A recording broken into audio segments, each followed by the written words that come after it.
दोस्तों, भारत में वर्षों से रह रहे मुसलमानों के पूर्वज क्या हिंदू थे या ये पहले से ही भारत में बसे हुए थे? इस फैक्ट को भारत के मुसलमानों को ही तय करना चाहिए, क्योंकि इस्लाम धर्म का उदय 7वीं शताब्दी में हुआ था और इससे पहले भारत में सिर्फ हिंदू, जैन और बौद्ध धर्म के लोग ही रहा करते थे। पूर्व कांग्रेस नेता गुलाम नबी आजाद ने कहा कि भारत में कुछ मुसलमानों को छोड़कर ज्यादातर मुसलमानों के पूर्वज हिंदू हैं और कश्मीर में भी 600 साल पहले सिर्फ कश्मीरी पंडित ही रहते थे, जो बाद में धर्म परिवर्तन करके मुसलमान बन गए और अब कश्मीर एक मुस्लिम बहुल क्षेत्र है। आखिर क्या है सच्चाई? सच जानने के लिए वीडियो को अंत तक जरूर देखें। आज के इस वीडियो में हम बात करेंगे भारत के मुस्लिम इतिहास के बारे में और मुसलमानों के पूर्वजों के बारे में जो वर्षों पहले भारत में आए थे, और जानेंगे कि फ्रैंकोइस गोइटर की पुस्तक में मुस्लिम समुदाय के पूर्वजों के बारे में क्या लिखा है। और उसके बाद हम बात करेंगे कुतुब मीनार पर किस बात को लेकर विवाद हो रहा है और क्या है इसकी सच्चाई।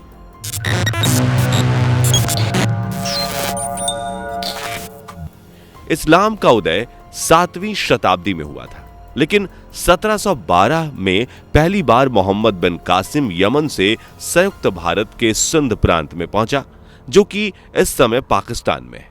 इसके बाद 12वीं शताब्दी में दिल्ली सल्तनत की स्थापना हुई और मोहम्मद गोरी के अफगानिस्तान लौटने के बाद कुतुबुद्दीन ऐबक दिल्ली का बादशाह बना। भारत के कुछ मुसलमान शायद खुद को ऐबक का वंशज मानते होंगे। इसके बाद वर्ष 1290 में दिल्ली में एक और वंश आया, खिलजी वंश, और जलालुद्दीन खिलजी के बाद अलाउद्दीन खिलजी दिल्ली का मुस्लिम शासक बना। फिर इसके बाद 1325 में तुगलक वंश आया। मोहम्मद बिन तुगलक ने वर्ष 1325 से 1351 तक दिल्ली पर राज किया। इसके बाद 1412 में सैयद तुगलक वंश की स्थापना हुई और फिर 1451 में लोदी वंश के शासकों ने दिल्ली पर राज किया, जो कि अफगानिस्तान से आए थे। और आज बहुत से मुसलमान जो भारत में हैं, उनमें से बहुत से मुसलमान खुद को लोदी वंश का मानते हैं। वर्ष 1526 में मुगल भारत आए, जो तैमूर लंग के वंशज थे।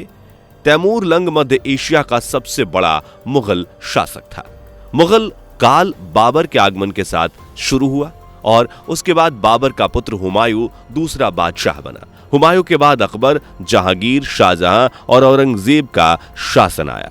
औरंगजेब के बारे में तो आजकल सब जानते ही हैं और भारत के कुछ मुसलमान औरंगजेब को भी अपना वंशज मानते हैं। इसके बाद बहादुर शाह जफर अंतिम मुगल बादशाह थे, तो शायद कुछ लोग बहादुर शाह को भी अपना वंशज मानते हों।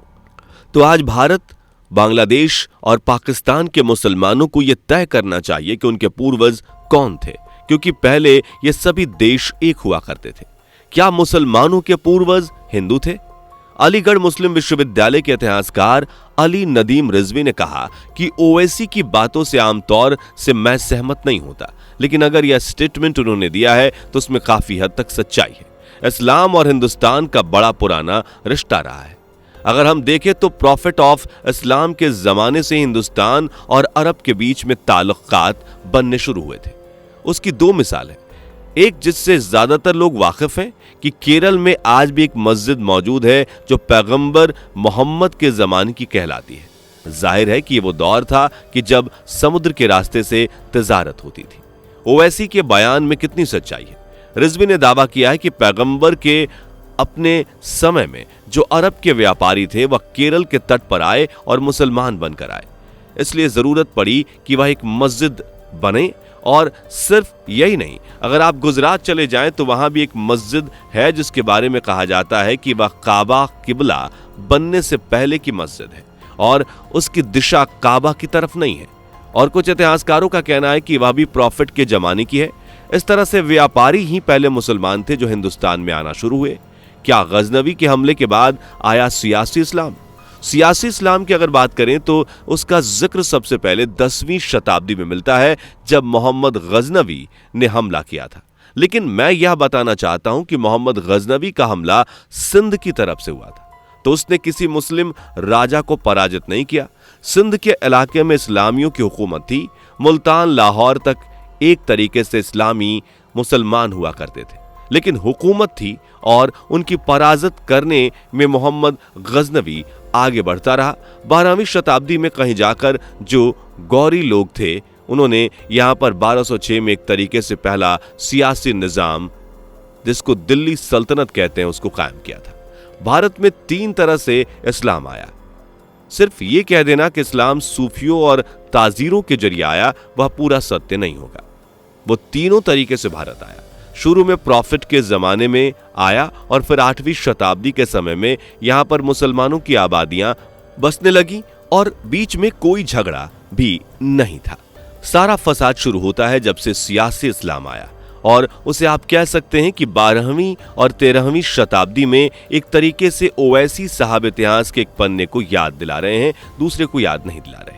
दोस्तों आइए जानते हैं फ्रैंकोइस गोइटर ने अपनी पुस्तक में मुस्लिम समुदाय के बारे में क्या लिखा है। फ्रैंकोइस गोइटर ने अपनी पुस्तक में माना है कि मुस्लिम समुदाय के पूर्वज हिंदू थे और वो श्री राम जी के भक्त थे, जिससे लोगों ने उनको सम्मान देना आरंभ किया तथा वह अपने आप को विशेष व्यक्ति का दर्जा देने लगे और कुछ वर्षों उपरांत खुद को ईश्वर का मसीहा समझने लगे।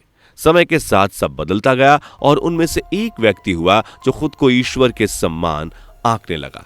धीरे धीरे उसने अपने नियम कानून बनाए जिसे लोग अल्लाह कहने लगे, लेकिन वास्तव में देखा जाए तो इनके पूर्वज ईश्वर ही हैं। दोस्तों आपकी इस बारे में क्या राय है, कमेंट बॉक्स में लिखें। इसके बाद आइए जानते हैं कुतुब मीनार को लेकर क्या विवाद चल रहा है और क्या है इसकी सच्चाई। दोस्तों कुतुब मीनार देश की प्रमुख ऐतिहासिक इमारतों में से एक है। यह साउथ दिल्ली के मेहरौली इलाके में स्थित है। करीब 238 फीट की ऊंचाई वाला कुतुब मीनार भारत का सबसे ऊंचा पत्थरों का स्तंभ है। कुतुब मीनार इसके आसपास स्थित कई अन्य स्मारकों से घिरा हुआ है। माना जाता है कि कुतुब मीनार का निर्माण 1199 से 1220 के दौरान कराया गया था। कुतुब मीनार को बनाने की शुरुआत कुतुबुद्दीन ऐबक ने की थी और उसके उत्तराधिकारी इल्तुतमिश ने पूरा कराया था इसे। कुतुब मीनार को लेकर ताजा विवाद का कारण ASI के पूर्व regional head director Dharmveer Sharma का बयान है। शर्मा ने दावा किया है कि कुतुब मीनार को राजा विक्रमादित्य ने बनवाया था, न कि कुतुबुद्दीन ऐबक ने। जैसा कि इतिहास के किताब में बताया गया है कि धर्मवीर शर्मा ने इससे पहले बताया था कि कुतुब मीनार एक सन टावर है जिसे 5वीं शताब्दी में गुप्त साम्राज्य के विक्रमादित्य ने बनवाया था। उन्होंने दावा किया कि इस संबंध में मेरे पास बहुत सारे सबूत हैं। शर्मा का दावा है कि कुतुब मीनार में 25 इंच का झुकाव है। ऐसा इसलिए क्योंकि इसे सूर्य का अध्ययन करने के लिए बनाया गया था। 21 जून को जब सूर्य आकाश में जगह बदलता है तो भी कुतुब मीनार की उस जगह पर आधे घंटे तक छाया नहीं पड़ती।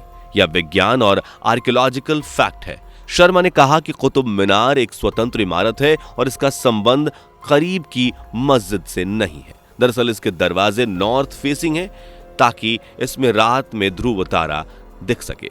काशी में ज्ञान वापी और मथुरा में ईदगाह मस्जिद के बाद अब दिल्ली में कुतुब मीनार को लेकर विवाद गहराता जा रहा है। कुतुब मीनार पर जारी विवाद के बीच संस्कृति मंत्रालय ने स्पष्ट किया है कि उसने इसके परिसर की खुदाई का फिलहाल आदेश नहीं दिया है और इससे पहले आई रिपोर्ट्स में कहा गया था कि संस्कृति मंत्रालय ने आर्कियोलॉजिकल सर्वे ऑफ इंडिया यानी कि ASI को कुतुब मीनार परिसर की खुदाई और वहां स्थित मूर्तियों को आइकनोग्राफी कराने का आदेश दिया है। तो दोस्तों अगर आपको जानकारी पसंद आई हो तो वीडियो को लाइक जरूर करें और अपने दोस्तों को शेयर भी करें। और अगर ऐसी ही इंफॉर्मेटिव वीडियोस देखना चाहते हैं तो हमारे चैनल को सब्सक्राइब जरूर कर लें। तो मिलते हैं ऐसी ही वीडियोस के साथ, तब तक के लिए नमस्कार। दोस्तों आपको स्क्रीन पर 2 और वीडियोस दिखाई दे रही हैं, जिसे देखने के लिए स्क्रीन पर क्लिक करें।